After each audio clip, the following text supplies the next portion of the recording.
What does it mean to be truly immersed in a video game? It's that moment when the controller in your hand fades, the room around you disappears, and you are no longer a player, but a part of another world. Immersion is a suspension of disbelief, that state where your mind and senses are so deeply engaged, you feel at one within the game's reality. Immersion has evolved dramatically alongside technology. In the early days, with simple pixels and limited sounds, immersion was largely a product of imagination.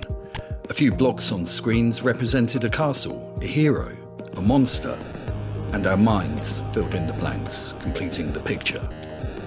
As computing power grew, so did the pursuit of realism. We moved from 2D sprites to clunky 3D polygons, then to increasingly lifelike models and sprawling open worlds. Sound became orchestral, environments dynamic, and narratives branched into complex epics. The goal was to remove barriers, to create a world so visually and audibly rich that your brain had less work to do, theoretically making it easier to be immersed.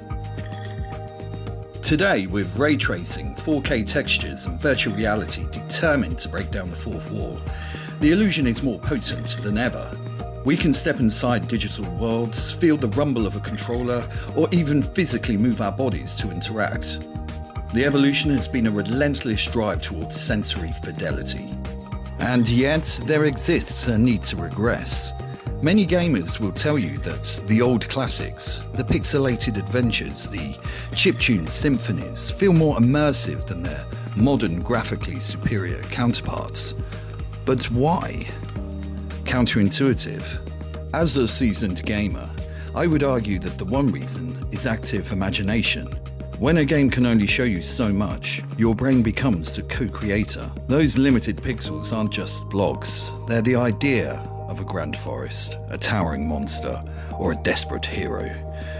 Your mind fills in the details, and what is conjured is often far more personal and powerful than any pre-rendered graphic. We all crave focus and challenge. Well, older games, constrained by memory and processing power, tended to have tight, deliberate design, less visual clutter, fewer distracting side quests, and often a higher degree of difficulty. This meant that you had to pay attention. Every jump, every enemy pattern, every puzzle demanded complete focus, intense engagement. This state of flow is a profound form of immersion. Modern games, sometimes stuffed with content, can spread our attention thin.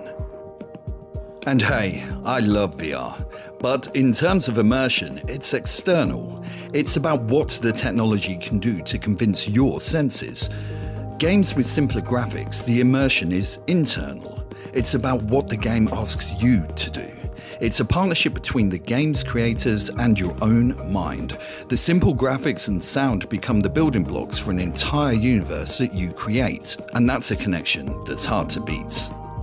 So the next time you are thinking about what makes a game truly immersive, don't think about how real it looks. Perhaps think less about what is happening on the screen and how much is happening in your own head.